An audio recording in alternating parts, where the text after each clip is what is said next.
8h01.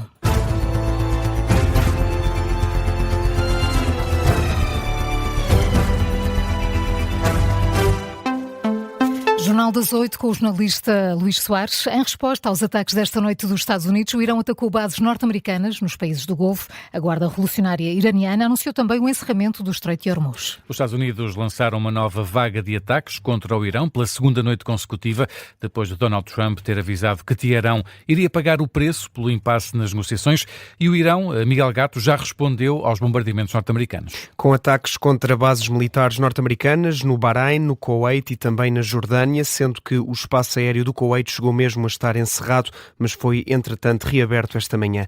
A situação no Estreito de Hormuz continua também tensa. A Guarda Revolucionária do Irão declarou em comunicado a proibição de todo o tráfego marítimo no Estreito, devido à insegurança na região.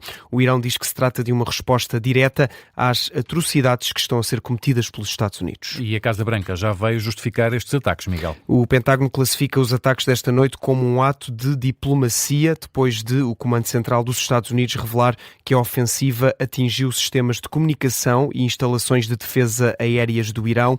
O exército norte-americano diz ainda que disparou contra alvos do Irão que representavam uma ameaça às forças dos Estados Unidos no terreno e também a navios comerciais internacionais perto do Estreito de Hormuz. Já a reação da ONU sobre os mais recentes ataques entre Estados Unidos e o Irão, o secretário-geral das Nações Unidas diz que o cessar-fogo na região assemelha-se a um incêndio de menor intensidade.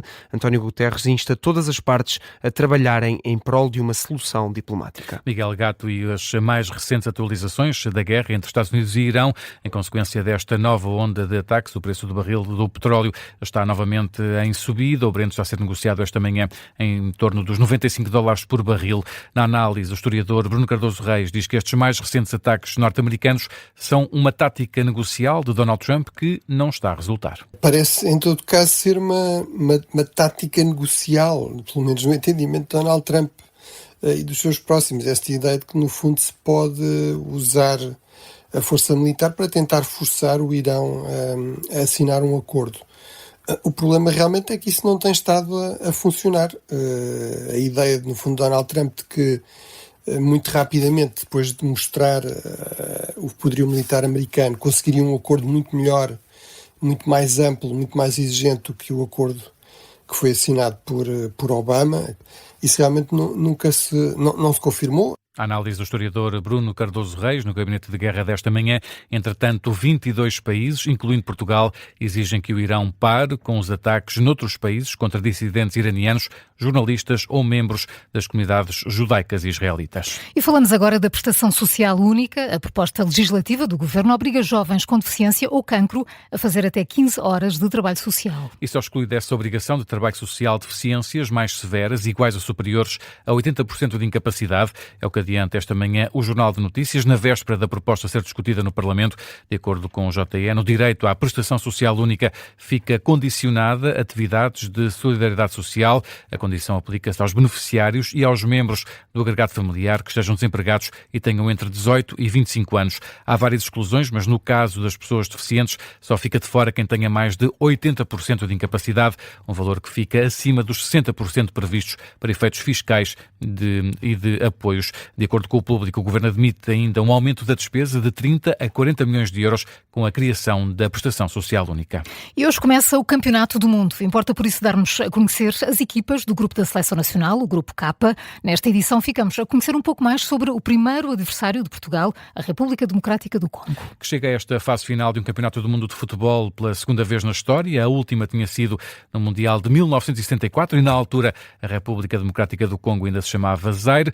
Em estúdios temos o jornalista Miguel Pina Andrade, que ao longo da manhã nos vai dar a conhecer melhor os adversários de Portugal neste Mundial. E Miguel, a seleção centro-africana só se classificou no prolongamento do play-off internacional de acesso. Um jogo frente à Jamaica em que o golo da vitória só surgiu aos 100 minutos de jogo, da autoria de Tuanzebe, que desviou a bola com a barriga. Os Leopardos têm apenas uma derrota nos últimos 12 jogos e ocupam a posição 45 do ranking da FIFA. Chegam a esta fase final do Mundial com a perspectiva de alcançar a fase eliminar, sendo que no único Mundial em que a República Democrática do Congo participou, em 1974, não passou da fase de grupos. E Miguel, vamos aos protagonistas. Os Leopardos vão ser liderados pelo avançado do Newcastle, Yohan Wissa. E comandados pelo técnico francês de 49 anos, assim é que é, Sébastien Desabre, este é o nome do treinador da seleção da República Democrática do Congo. Há também caras conhecidas dos adeptos portugueses, a começar pelo jogador mais internacional pelo país, Chancel Mbemba, antigo central do Futebol Clube do Porto. Está também na lista de convocados o ex-Sporting de Braga e Famalicão, Simone Banza. O quartel-general da República Democrática do Congo é em Houston, no estado do Texas, e é precisamente nesta cidade o jogo com Portugal. Miguel Pina Andrade e algumas das informações sobre o primeiro adversário da seleção portuguesa de futebol na fase de grupos do Mundial. Nos próximos jornais vamos conhecer outras curiosidades sobre os outros adversários, nomeadamente Colômbia e Uzbequistão. Ontem, ainda de notar que a seleção portuguesa venceu a Nigéria por 2-1 no último jogo de preparação. O Mundial arranca então hoje com o México-África do Sul, jogo marcado para as 8 da noite, hora de Lisboa. E para além do relato dos Jogos de Portugal, a Rádio Observador vai acompanhar todas as partidas do Mundial com o Minuto 90. Transmitimos os minutos finais de todos os jogos e fazemos o resumo de cada encontro. Agora são 8h07, daqui a pouco há Momentos de Glória. Primeiro, Luís, temos para as outras notícias que marcam esta manhã. Ainda o caso Olatiu, uma rapariga de 12 anos conseguiu evitar um caso de violação pelo padrasto. O observador apurou que esta não foi a primeira vez que a criança se sentiu ameaçada pelo companheiro da mãe. A menina ligou para o 112 de forma discreta e com linguagem codificada. Deu indicações ao agente da PSP que permitiram evitar um caso de violação. A PSP elogia tanto o agente como a criança que denunciou esta tentativa de ataque. Luís Montenegro e André Ventura devem encontrar-se hoje com o pacote laboral a ser o tema em cima da mesa. A informação foi avançada esta semana pelo presidente do Chega, mas do lado de Luís Montenegro ainda não há confirmação oficial de que esta reunião vai mesmo acontecer. Certo é que André Ventura já ameaçou votar contra a proposta do governo, apesar de manifestar toda a abertura de diálogo sobre a alteração da lei laboral. O Presidente da República devolveu ao Parlamento o decreto sobre as regras de utilização de bandeiras em edifícios públicos. As bancadas do PSD, Chega e CDS tinham aprovado em abril o diploma. A proposta pretendia proibir que fossem hasteadas em edifícios públicos bandeiras de natureza ideológica, partidária ou associativa.